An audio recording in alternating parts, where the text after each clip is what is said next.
ಏನ್ ನಡೀತಾ ಇದೆ ಅಂತ ಯೋಚನೆ ಮಾಡಿದಾಗ ಸೇಡಿಗೆ ಸೇಡು, ರಕ್ತಕ್ಕೆ ರಕ್ತ, ಪ್ರತೀಕಾರದ ಕೊಲೆನಾ ಇದು ಅನ್ನುವಂಥ ಪ್ರಶ್ನೆ ಹುಟ್ಟುಕೊಳ್ಳುತ್ತೆ. ಮಂಗಳೂರಿನಲ್ಲಿ ರಕ್ತದೋಕುಳಿ ಹರಿದಿದೆ. ಒಂದು ತಿಂಗಳಿಂದ ಕೂಡ ಸ್ಕೆಚ್ ಹಾಕಲಾಗಿತ್ತು ಈ ರಕ್ತದೋಕುಳಿಯನ್ನ ಹರಿಸೋದಕ್ಕೆ. ಸೇಡಿನ ಪೋಸ್ಟು, ಮಾರಕಾಸ್ತ್ರಗಳಿಂದ ಕೊಚ್ಚಿ ಹತ್ಯೆಯನ್ನ ಮಾಡಲಾಗಿದೆ. ಹಂತಕರನ್ನ ಖಾಕಿ ಬೆನ್ನತ್ತಿದೆ. ಸಿಸಿಟಿವಿ ದೃಶ್ಯಗಳನ್ನ ಶೋಧಿಸ್ತಾ ಇದೆ.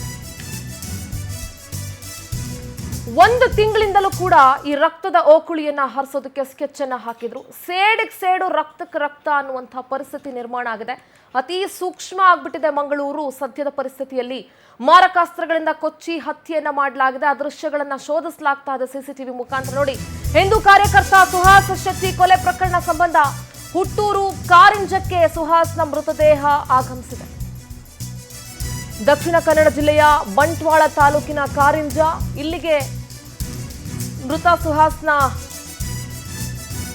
ದೇಹ ಆಗಮಿಸಿದೆ. ನಿವಾಸದ ಬಳಿ ಹಿಂದೂ ಕಾರ್ಯಕರ್ತರು ಜಮಾವಣೆಗೊಂಡಿದ್ದಾರೆ.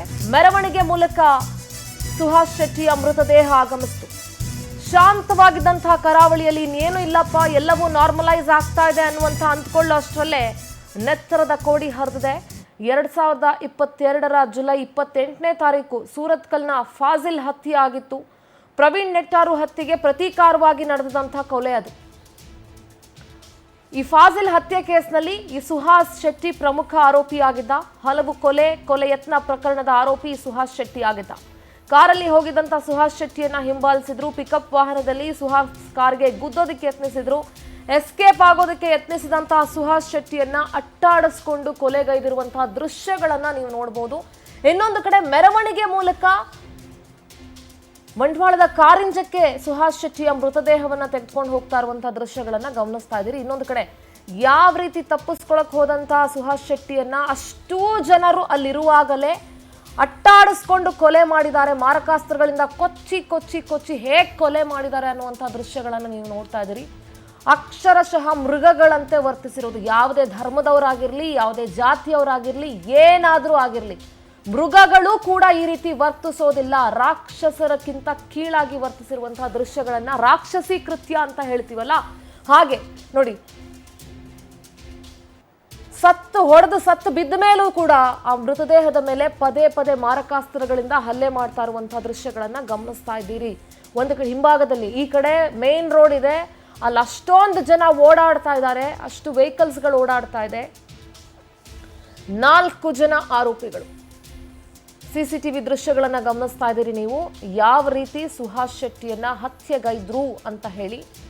ಮತ್ತೊಂದು ಕಡೆ ಹುಟ್ಟೂರಿಗೆ ಸುಹಾಸ್ ಶೆಟ್ಟಿಯ ಮೃತದೇಹವನ್ನ ತೆಗೆದುಕೊಂಡು ಹೋಗ್ತಾ ಇರುವಂತಹ ದೃಶ್ಯಗಳನ್ನ ಗಮನಿಸ್ತಾ ಇದ್ದೀರಿ. ಸುಹಾಸ್ ಶೆಟ್ಟಿಯ ಒಂದಷ್ಟು ಫುಟೇಜ್ಗಳನ್ನ ನೋಡ್ತಾ ಇದ್ದೀರಿ. ಒಂದು ಕಡೆ ಸೇಡಿಗೆ ಸೇಡು ನೋಡಿ, ಪ್ರವೀಣ್ ನೆಟ್ಟಾರು ಹತ್ಯೆ ಆಯಿತು ಅಂತ ಹೇಳಿ ಆ ಹತ್ಯೆಗೆ ಕಾರಣವಾಗಿದ್ದಂತಹ ಫಾಜಿಲ್ನನ್ನ ಸೂರತ್ಕಲ್ಲಲ್ಲಿ ಹತ್ಯೆ ಮಾಡಲಾಗಿತ್ತು. ಆ ಫಾಜಿಲ್ ಹತ್ಯೆಯ ಪ್ರಮುಖ ಆರೋಪಿ ಈ ಸುಹಾಸ್ ಆಗಿದ್ದ. ಆ ಕೊಲೆಯ ಸೇಡಿಗೆ ಈಗ ಸುಹಾಸನನ್ನ ಹತ್ಯೆಗೈದಿದ್ದಾರೆ ಅನ್ನುವಂಥ ಮಾತುಗಳು ಕೇಳಿ ಬರ್ತಾ ಇದೆ.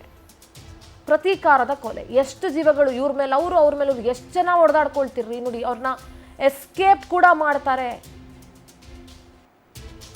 ಅಲ್ಲಿದ್ದಂಥ ಒಂದಷ್ಟು ಯಾರು ಸಹಾಯ ಮಾಡಿದ್ರು ಅನ್ನುವಂಥ ಪ್ರಶ್ನೆಗಳು. ಅವ್ರುಗಳು ಎಸ್ಕೇಪ್ ಆಗೋದಕ್ಕೆ, ಆ ಕೊಲೆಯನ್ನ ಮಾಡಿ ಈ ಕಡೆ ಹೊರಗಡೆ ಬಂದು ಎಸ್ಕೇಪ್ ಆಗೋದಕ್ಕೆ ಯಾರು ಸಹಾಯ ಮಾಡಿದ್ರು, ಯಾರು ಸಹಕಾರ ಮಾಡಿದ್ರು ಅನ್ನುವಂಥ ಪ್ರಶ್ನೆ ಇದೆ.